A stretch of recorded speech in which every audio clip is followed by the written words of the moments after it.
Good morning, everybody. Welcome to the ADHD Special Interest Group. This morning, I'd like to welcome Mark Bellgrove, who is a Professor of Cognitive Neuroscience at the Turner Institute for Brain and Mental Health in the School of Psychological Sciences in Monash University in Australia. Now, Mark did his postdoctoral training with us in Trinity College Dublin with Ian Robertson and Michael Gill, and he maintains strong collaborations with Irish colleagues. So many of you may have met Mark Bellgrove previously. The work of his laboratory focuses on understanding the neurobiology of attention and attention deficit using a variety of methods from cognitive neuroscience with EEG and MRI, genetics, pharmacology, animal and cellular models. He is founder and president of the Australian ADHD Professional Association, which is an interdisciplinary professional group with over 500 members. And currently, Mark is Secretary General of the World ADHD Federation. So I'd like now to hand you over to Professor Mark Bellgrove. Okay, look, well, it's my pleasure to be speaking to you this morning, your time, on ADHD, which, as Aisling has mentioned, I really cut my teeth on this topic in Ireland when I was a postdoc back in 2002 to the end of 2004, and have then since really managed to maintain really productive collaborations. And in a sense, this is a bit of an homage to that period in Dublin, because when I was in Dublin, I travelled around the countryside actually with a neuropsychological testing kit, and at the time tried to link variation in candidate genes to neuropsychological profiles. And so really what I'm going to tell you about is where that sort of work has progressed since the advent of genome-wide association and polygenic risk scores and the like, and try and link that into an overall picture of the neurobiology and why you should care as clinicians. These are my disclosures. Recently I have been leading the development of a National Clinical Guideline for ADHD, which follows on from the NICE 2018 guideline, which I'll give a shameless plug for at the end. So my lab, as Aisling says, at Monash is very interdisciplinary. In center of screen there is a colleague who I met in Dublin. In fact, I often say he taught me genetics. That's Dr. Ziara Howie, who worked in Michael Gill's laboratory for a long time and did some of the first gene mapping for ADHD, for DRD4, DRD5, and the dopamine transporter. And ever since my time in Dublin, he's been working with me, first in Brisbane and now at Monash, and he lives around the corner, so we're literally family at this point. We also have parallel labs, like literally next door, where we do traditional cognitive neuroscience work, and then we try and connect these things so that we're trying to understand how genetic variation plays out to affect cognition, and how that might create a susceptibility pathway, for example, for disorders such as ADHD. So today, I'm going to tell you about ADHD. I'll give you a little bit of a Cook's tour, a bit of a whirlwind tour of the basics from epidemiology, environmental factors. Where does the current state of the art sit on these factors, particularly in reference to the new international consensus statement, which Steve Ferrone has led, and I'll provide a reference to that for you. If you haven't read that, I thoroughly recommend it to you. And then I'll move through some neurobiological theories into an example of how we can, in the modern era, link genes to cognition to susceptibility, and try and bring it back with some clinical implications for you. More than happy to take questions at the end also. Can you hear me okay, Helen, just before I keep barreling along? Okay, so these are the articles I'd recommend you dig in if you want a really overall or bird's eye view of ADHD. The first one is a Nature Primer article, a little bit old now. The second one is the consensus statement, and you can find just a real wealth of evidence-based knowledge in those articles. Very accessible, and I think really good for clinicians to be able to provide evidence to information to patients, particularly about what is real and what is perhaps not. So really good for myth busting. We have lots of web resources available at our ADPA website as well.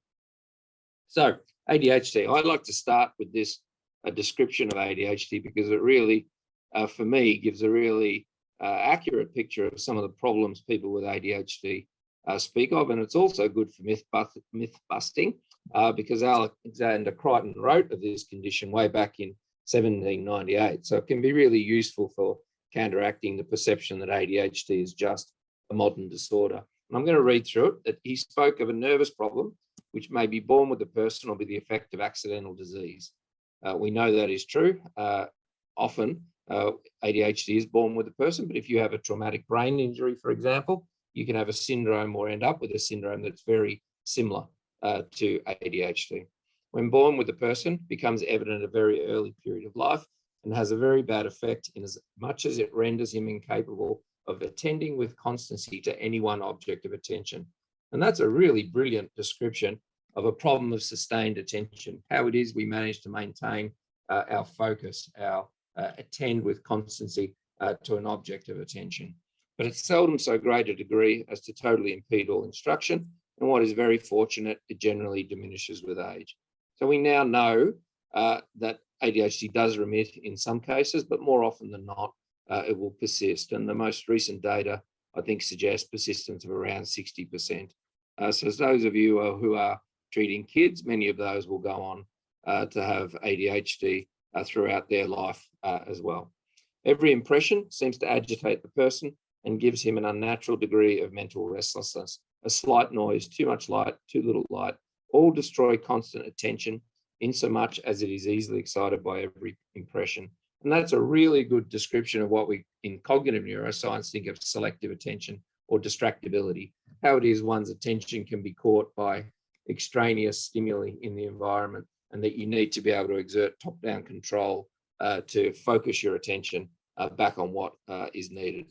So just a really nice description by Alexander Crichton. You'll see it's called mental restlessness. We know the nomenclature has changed a lot over time for ADHD, but early descriptions, even way back towards the end of the 1700s.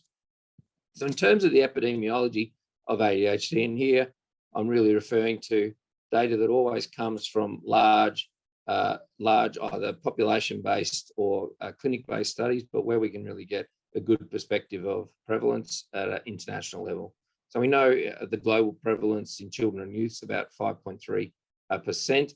In Australia, actually, it's a little bit higher.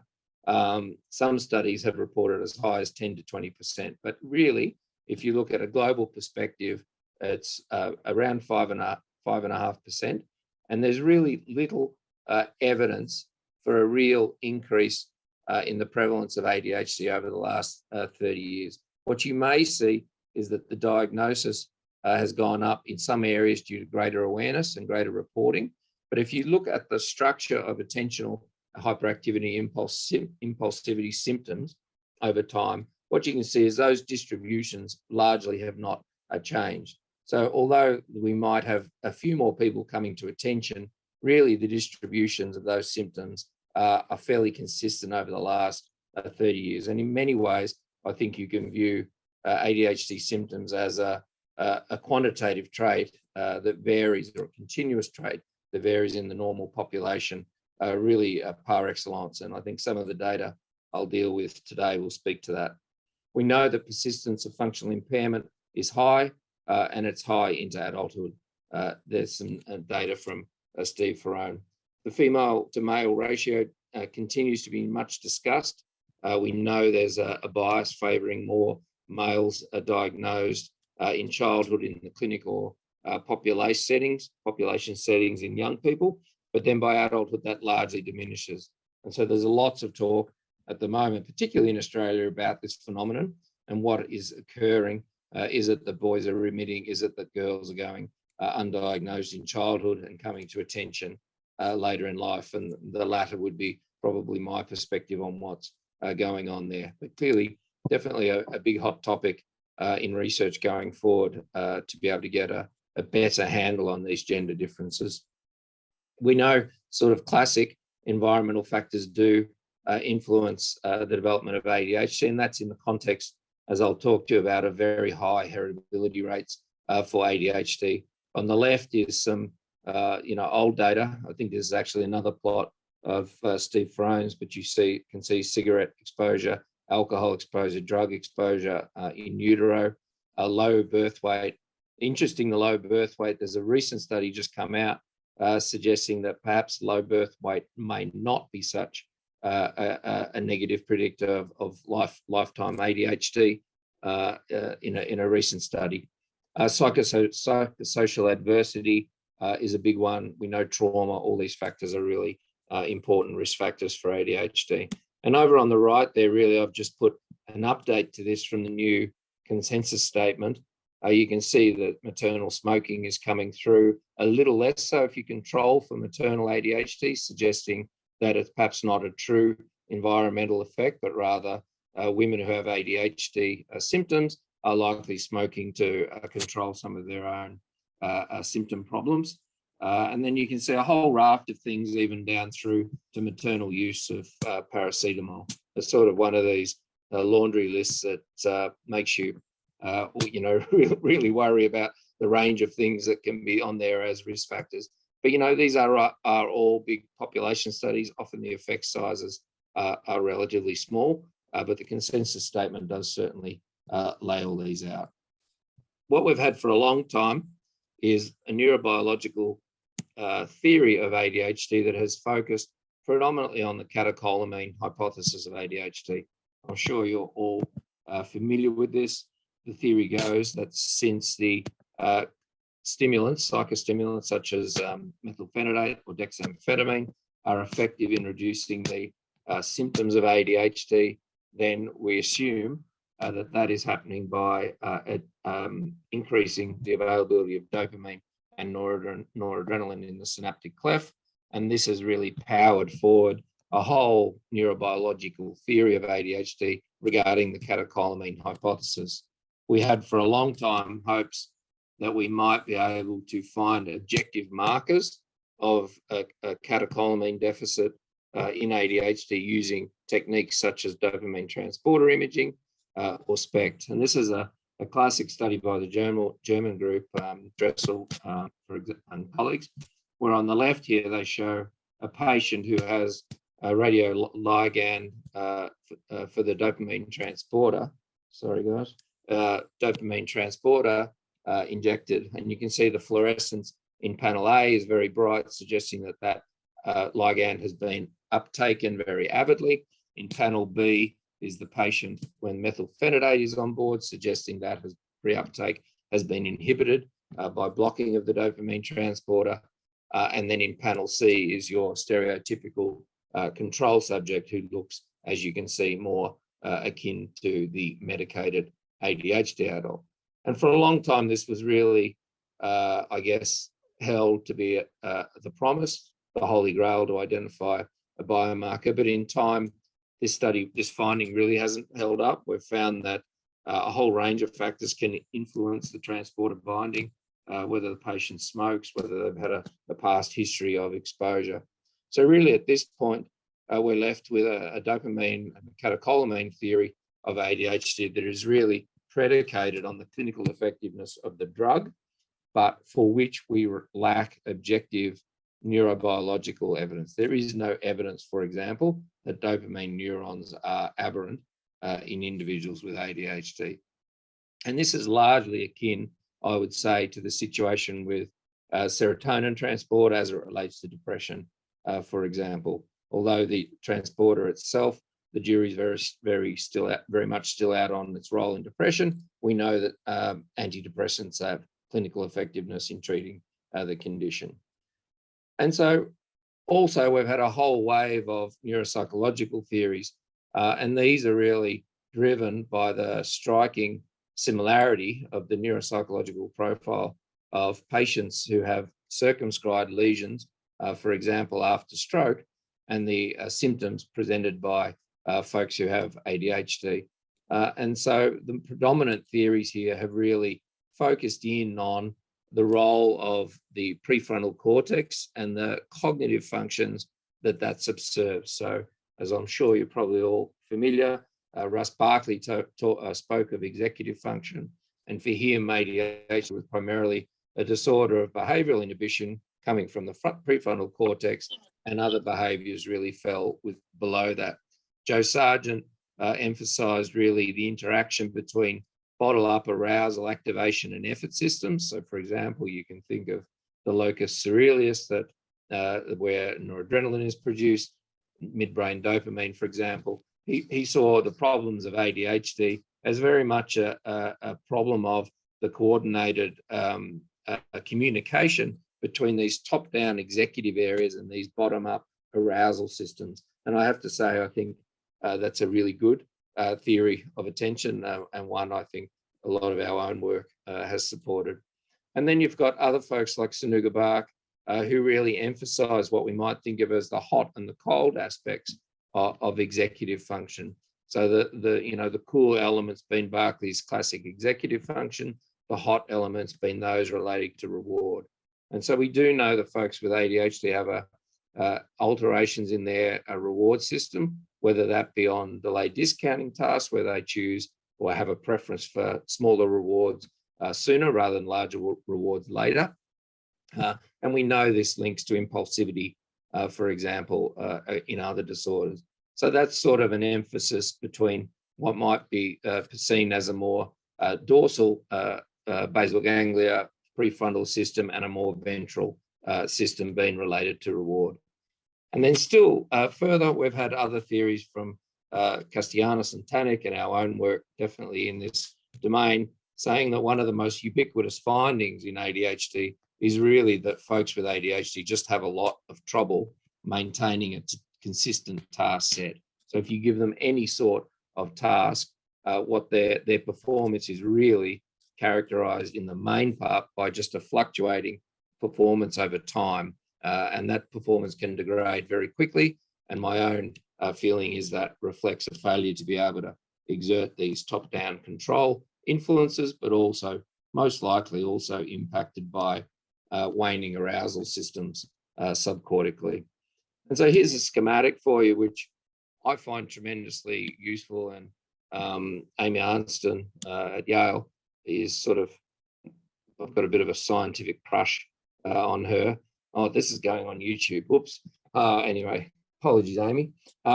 This is a schematic that really shows the interaction between these top-down and bottom-up arousal systems. The red arrows for arousal really should be bidirectional, because the arousal systems can actually flood the cortex with noradrenaline and really help to bring attention back to control. So if you look at the very top, we've got the top-down guidance of attention, which is very much the sustained attention processes. And that's really subserved by these long-range frontoparietal connections, working memory as well.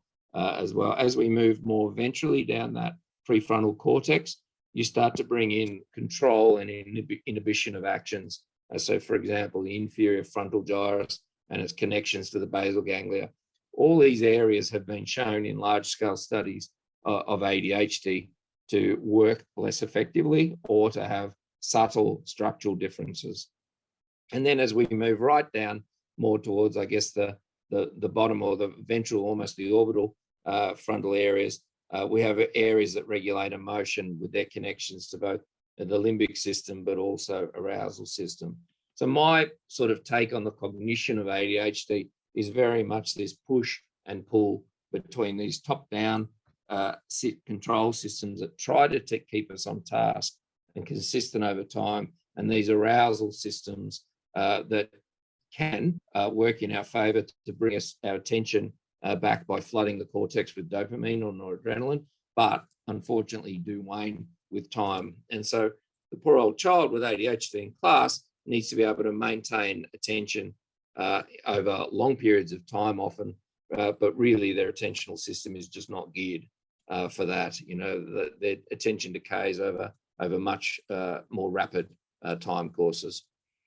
This is also another one that I find really useful, and hopefully you do too, because I think, the poor old clinician, when a patient rocks into the lab, needs to resolve this conundrum here, and that is, where is the patient going to be on this inverted U-shaped curve, where on the left you've got a situation where you've got too little dopamine, too little noradrenaline stimulation, and a situation where the patient may be showing distraction, poor impulse control, unguided, poorly focused behaviors. And then, with a little bit of stimulation of alpha-2A and D1, as would be occasioned, for example, by the use of methylphenidate or dexamphetamine, you're hoping to get the patient to this sweet spot where they've got well-guided, well-controlled attention. But of course, if you push them too far, you can go to the other end of the curve here, and you can get quite a rigid, inflexible cognitive state, and the patient can even become quite stimulus bound or inflexible. Sometimes I've heard that described as almost like a zombie state, where the patient really doesn't have any cognitive flexibility. So balancing these is incredibly difficult for you guys, and which would really is a motivation for us to be able to identify biomarkers that can help to allow you guys to position or work out where people fall on these curves and optimize treatment. So you have my respect for doing this day in, day out and trying to optimize treatment for children and adults with ADHD. So we move through to some genes now and the gene work, which is, as I indicated earlier, where I started in Dublin. And this, we really started through the candidate gene approach, where we were trying to, I guess, find evidence that genes of the catecholamine system were altered in frequency, or gene variations were altered in frequency in cases versus controls.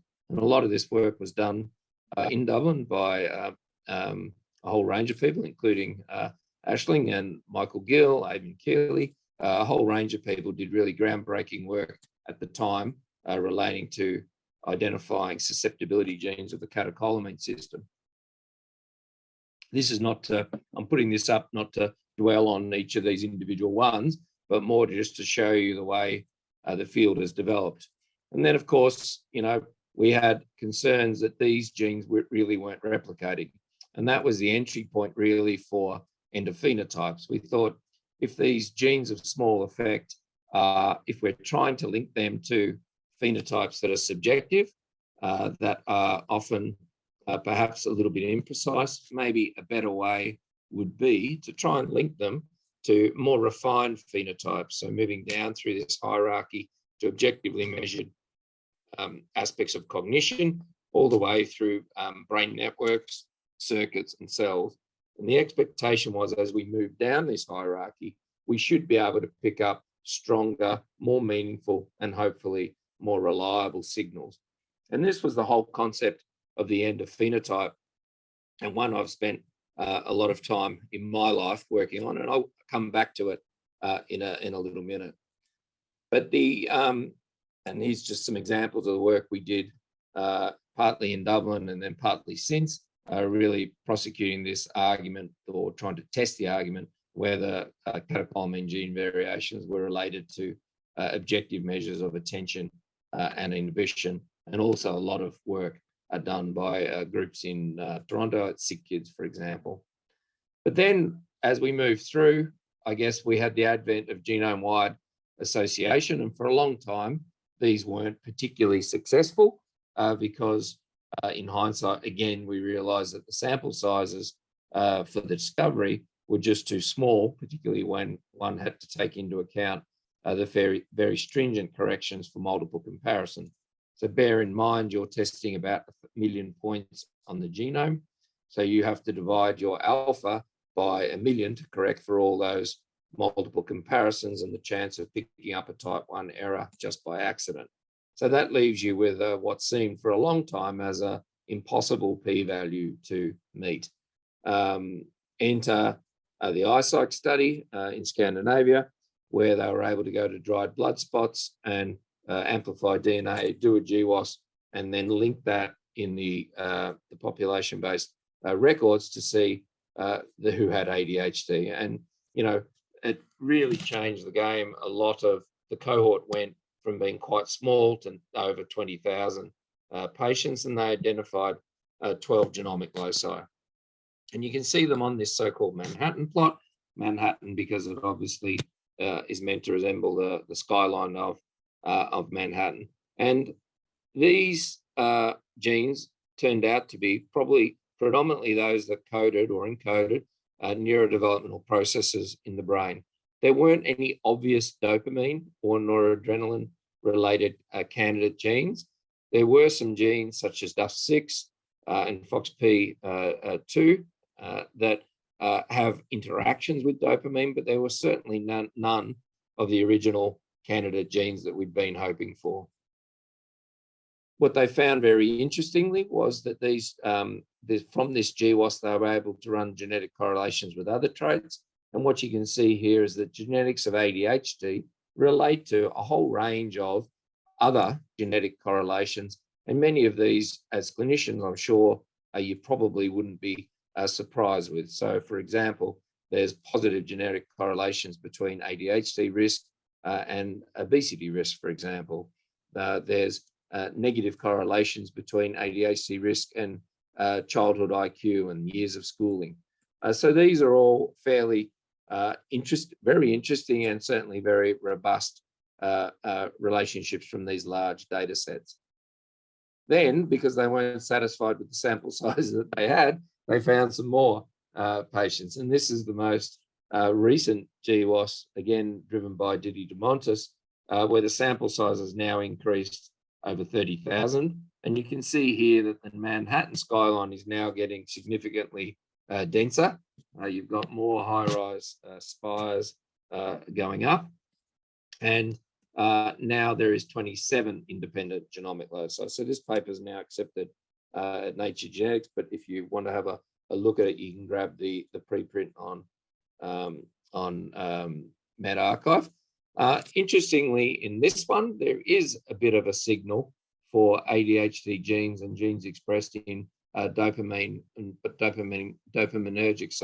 midbrain neurons. So the dopamine hypothesis and catecholamine hypothesis has a little bit of life in it still, and that is one thing that we're pursuing in our cellular modeling work for ADHD. So where I think the endophenotype approach does still hold utility is as a mediator.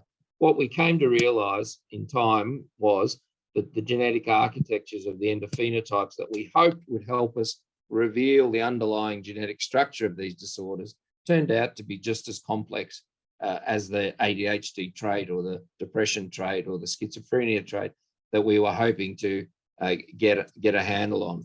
And so we know this from large-scale studies of either structural or functional brain measures, for example. You still require, large 20,000 plus GWAS samples to pick up reliable signals equally.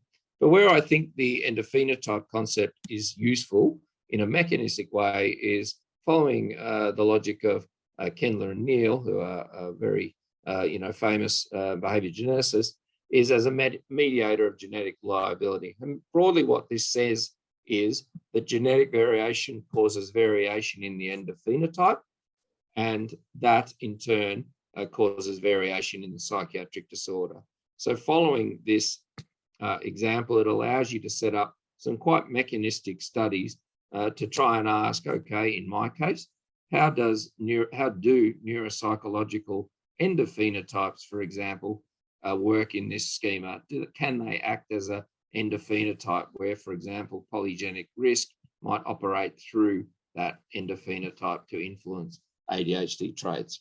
And so that's what I'm going to tell you a little bit about now, a study that we've done where we use the ABC data, which is a large population-based child study in the US, publicly available data. And what we're asking is, how does genetic risk for ADHD operate through this cognitive endophenotype to influence ADHD traits? I'm not sure you can see the mouse I'm waving around with my finger here in front of me or not, Helen. You can, okay.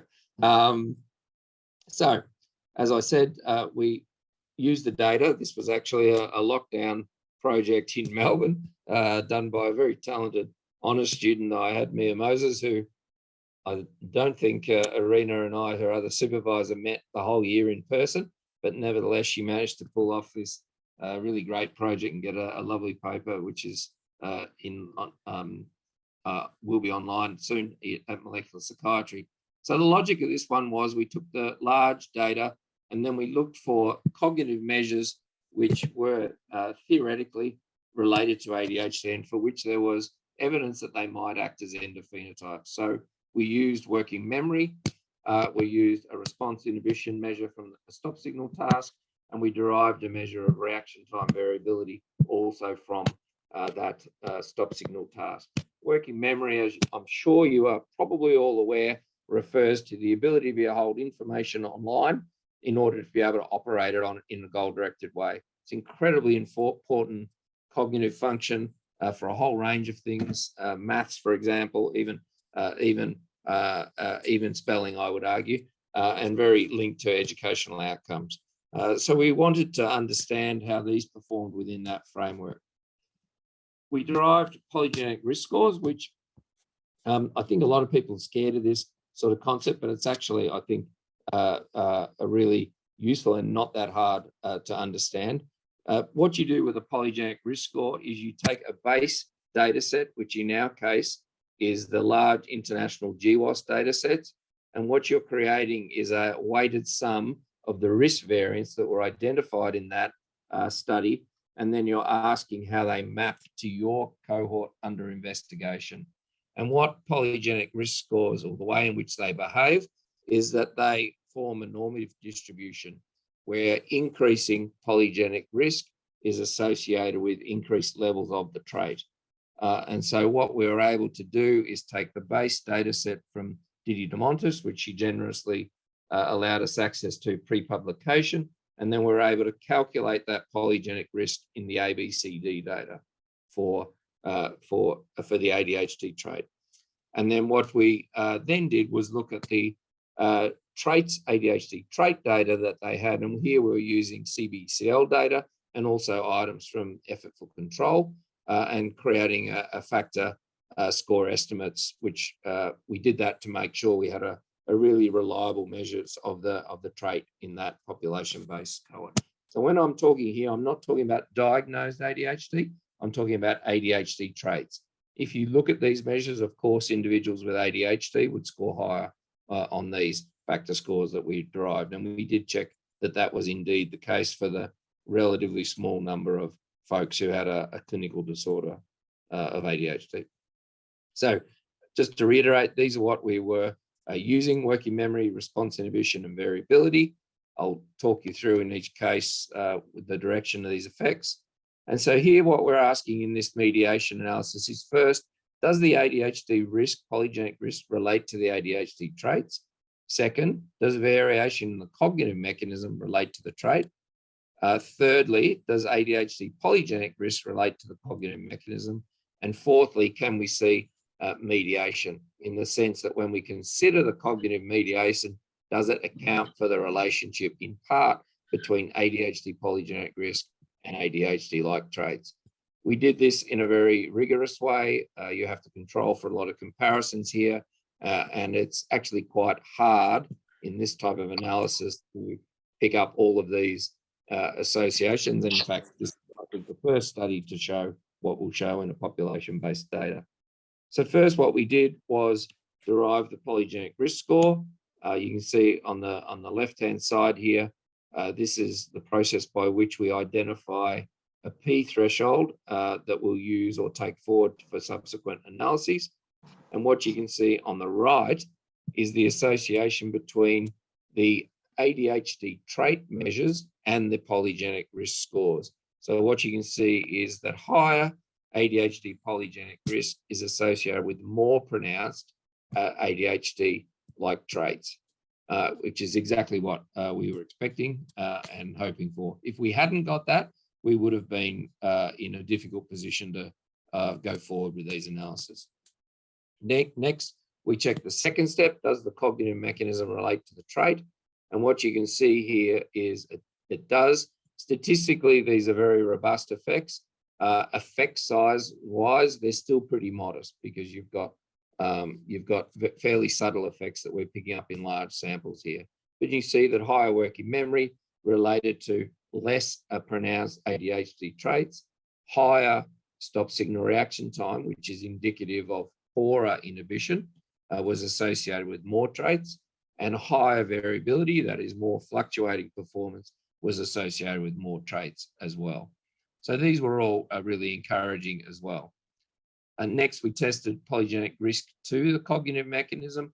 And what you can see here is that we found effects on the very left for working memory and polygenic risk, and on the very right between variability and polygenic risk, all in the expected directions. We didn't find an effect significantly, that is, for the stop signal reaction time. And that's also been followed up by a subsequent study I've done in a collaborative meta-analysis. And I think that this task is just too variable in kids with ADHD to pick up reliable effects. Then we tested the mediation. And of course, we found something, otherwise I wouldn't have built a whole talk around this. That would have been really disappointing for you all, is that we found that the relationship between ADHD polygenic risk and ADHD-like traits was indeed partially mediated working memory partially mediated this relationship. You wouldn't expect full mediation here. We only ever expected partial mediation, and we were, really delighted to see a really robust effect for this. So you can think of this as putting working memory in a causal relationship between ADHD risk on the one hand and ADHD-like traits on the other. We also found an effect for reaction time variability in exactly the same way. So reaction time variability partially mediated the relationship between ADHD risk and ADHD traits. And for me personally, this was gratifying because, variability was one of the traits that I worked on way back when in Dublin with Ian and Michael in the Canada gene era. But here we were able to take those learnings and use it within the era where we've got GWAS and polygenic risk scores and fitting them within causal models. What we did was also check the specificity of these analyses because it could be, for example, that any old genetic risk would show this relationship. So one of the beauties of the polygenic risk method is that you can calculate orthogonal measures of risk or liability for any trait for which there's reliable GWAS evidence. So we focused in on the major psychiatric disorders, bipolar, schizophrenia, major depression, and autism. And we asked whether these same relationships would hold true. We first showed that major depression polygenic risk did relate to ADHD traits. All you clinicians out there will know that ADHD and major depression certainly have some overlaps, and there is some past literature relating to that. And we also showed that ASD risk, polygenic risk related to ADHD traits. Again, I would argue probably not a surprise for you guys. We didn't see any effects for bipolar or for schizophrenia. Then when we put it into the next step, what we found was that none of these polygenic risk scores that we took forward for major depression or autism spectrum disorder related to our cognitive phenotypes. So although the polygenic risk did relate to the traits, the polygenic risk did not relate to the candidate cognitive endophenotypes. So given there's no association, really statistically, we can't move forward to mediation. And it really shows us that the prior effects that we had for mediation really do appear to be ADHD specific and specific to the cognitive mechanisms by which genetics plays out to influence symptoms.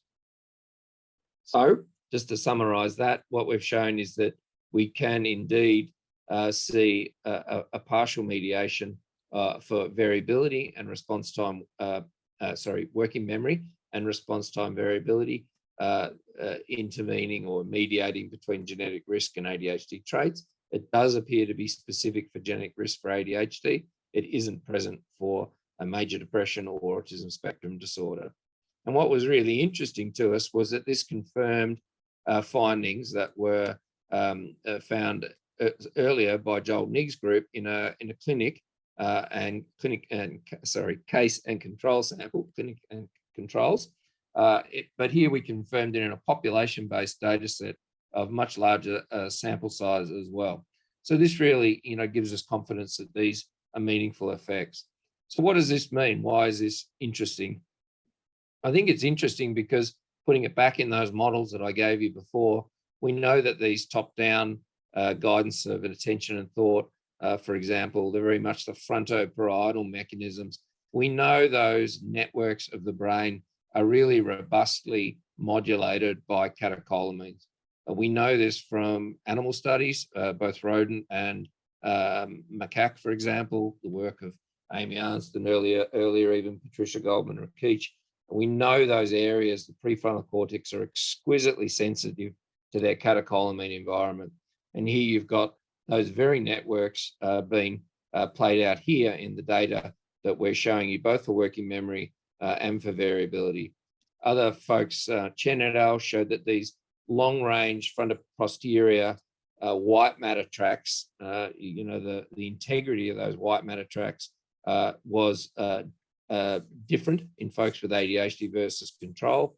And if you put it in a task-based setting, here's an old paper of ours where we gave kids with ADHD a mental rotation task, which is almost a paradigmatic measure of working memory.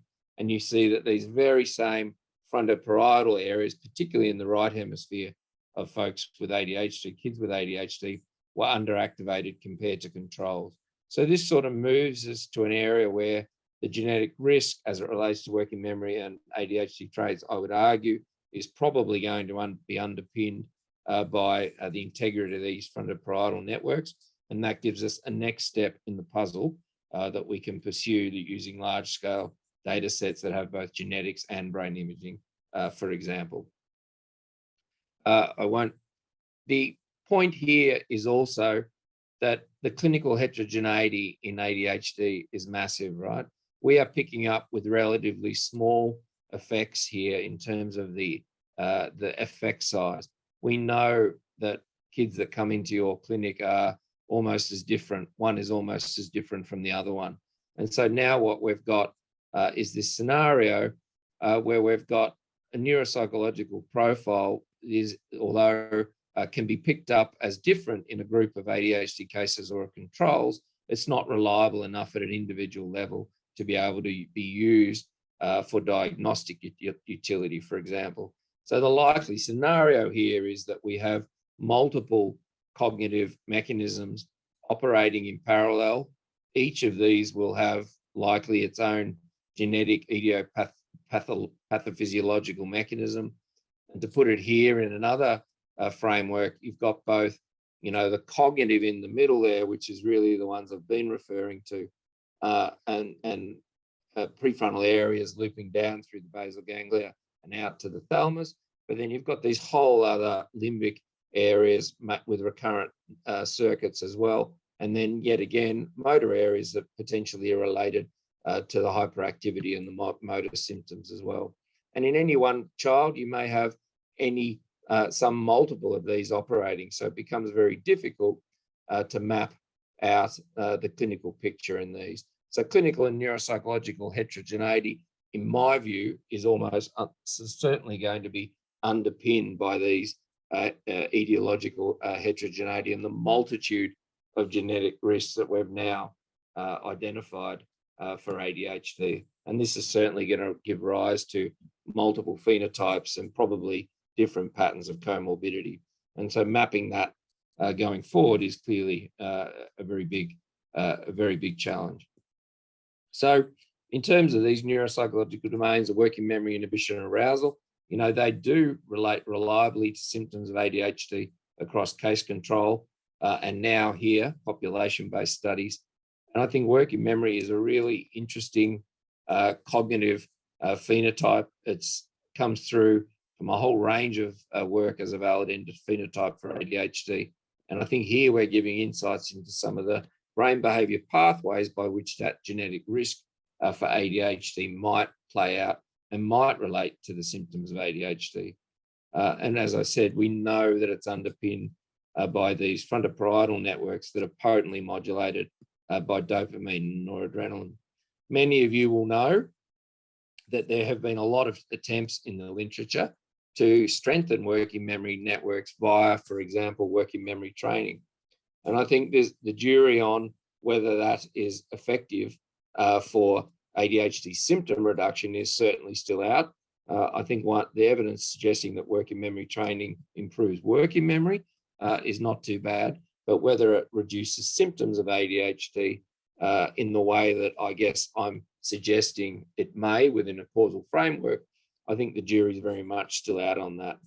But there are other techniques. So for example, we know that targeted brain stimulation using transcranial magnetic stimulation, for example, is also able to upregulate the activity of these frontoparietal networks and potentially in combination with cognitive training, as some people have done, could be another way of strengthening these working memory networks as well. These are the folks that have been involved in this work. I want to thank all these collaborators. I'm not quite sure. I'm pretty okay for time, right? And just lastly, before I do that, I want to direct your attention to one of the piece of work I've been doing on the side, as it were, is as president of the ADHD Association Australia, is developing this Australian evidence-based clinic practice guideline for ADHD. So this is the most up-to-date evidence-based guideline for ADHD since NICE. You can go to this web link at the top and download it. It's got 111 evidence-based recommendations for, well, they're not all evidence-based, 111 recommendations, some of which are evidence-based clinical consensus or clinical practice points, and also a whole range of fact sheets that have been developed there, which you may find useful. The other project we've been doing is trying to shift the dial with respect to stigma around ADHD, particularly in Australia. We have a lot of ongoing issues from negative elements of the media, which constantly are trying to, push ADHD down.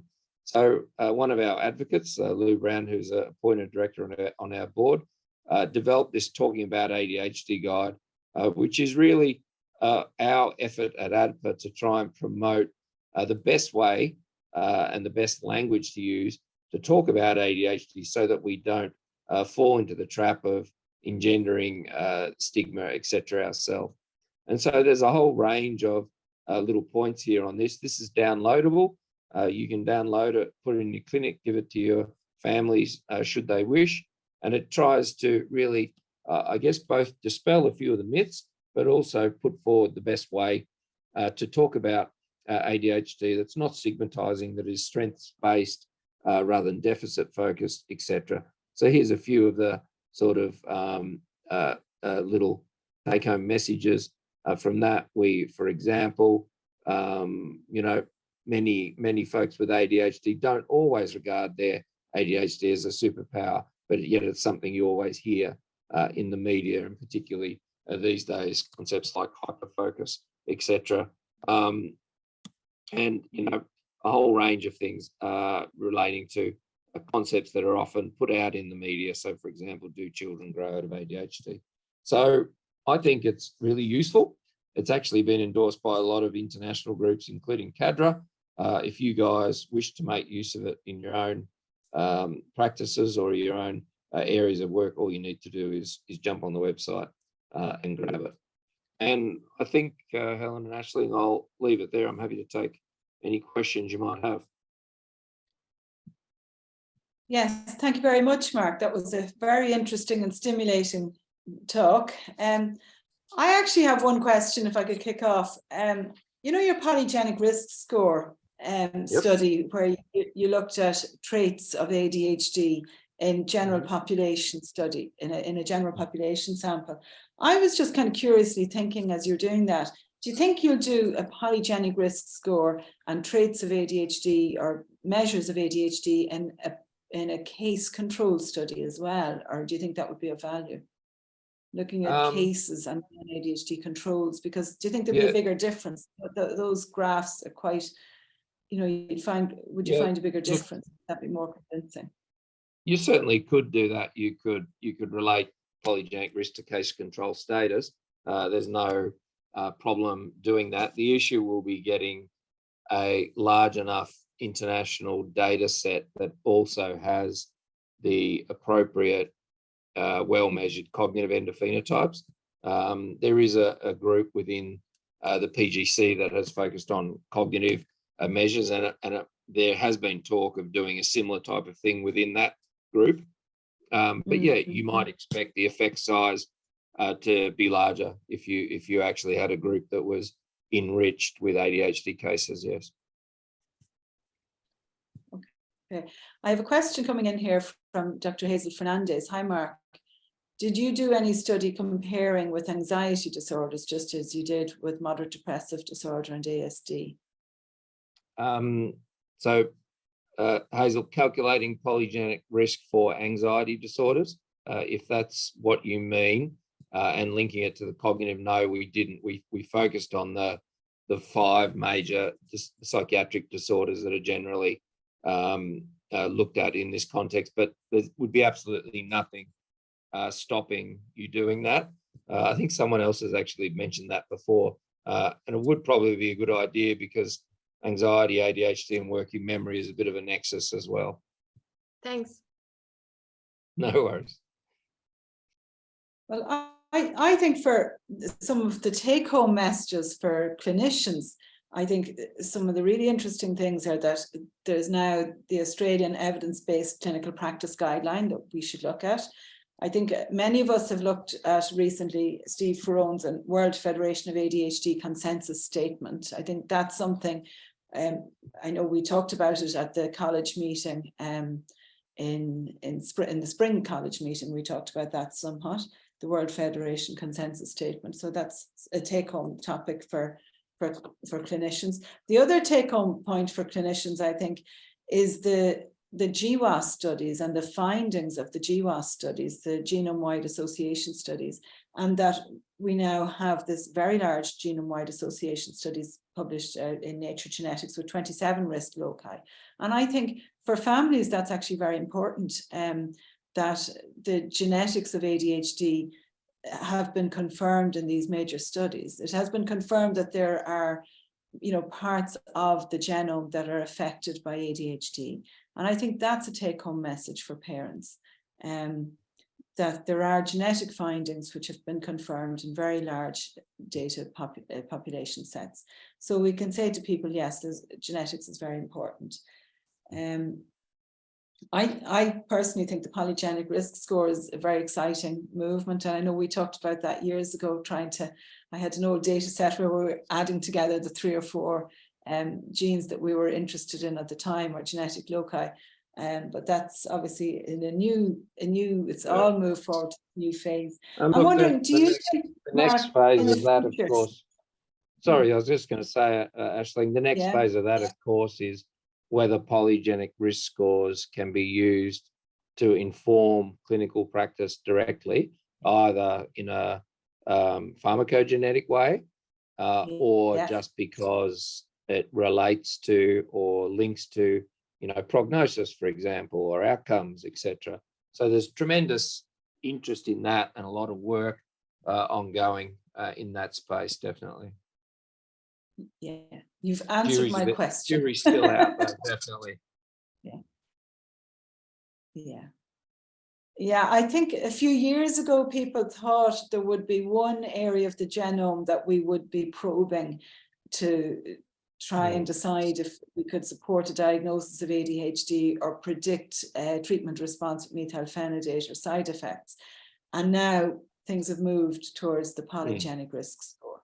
Yeah, and I think people are building predictive algorithms, right? So there probably won't be a polygenic risk score on its own, but maybe if you do have an algorithm that takes into account, for example, symptoms, your background, your family environment, and your polygenic risk, there'll be a whole range of factors that can be put in. And if polygenic risk becomes another predictor within those models that enables you to,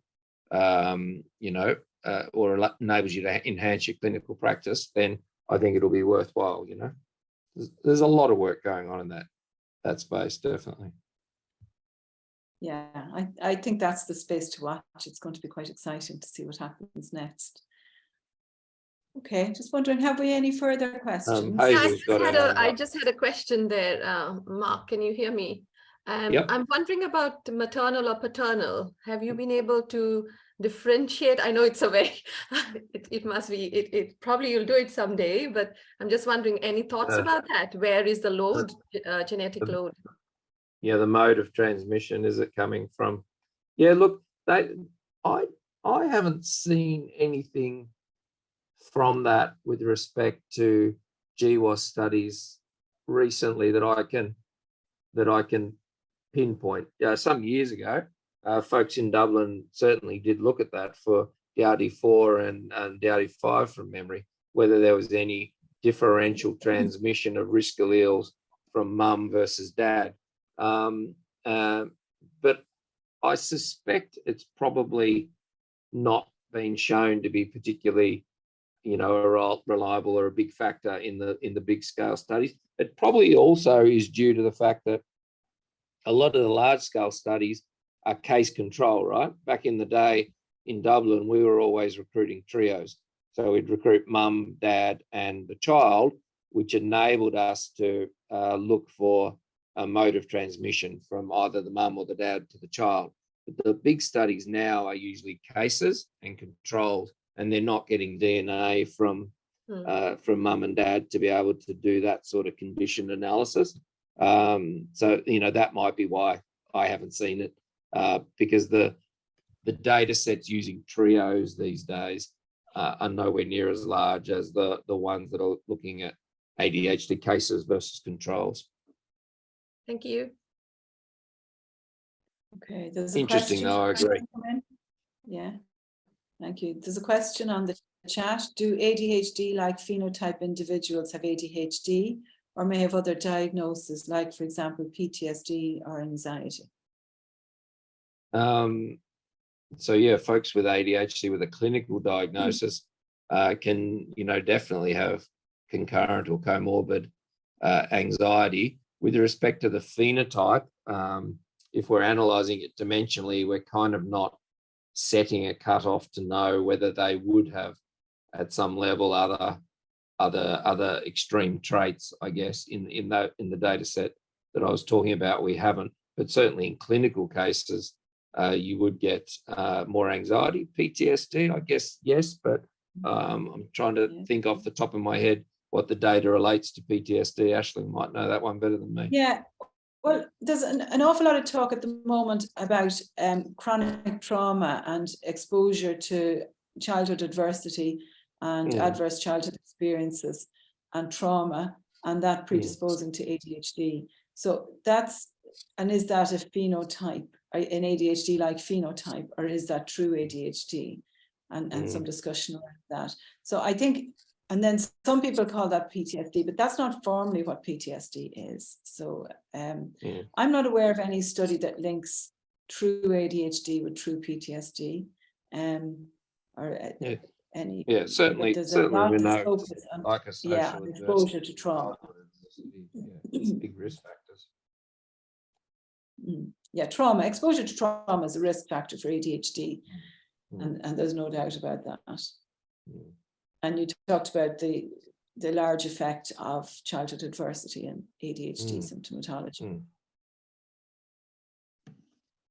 I think that's really a clinical decision. Like, does somebody have ADHD or do they have PTSD or anxiety? And you're going to be looking at the duration of symptoms and what the young person was like in preschool or prior to the experience of trauma, to try and tease out whether there's ADHD plus the experience of a trauma plus further symptoms.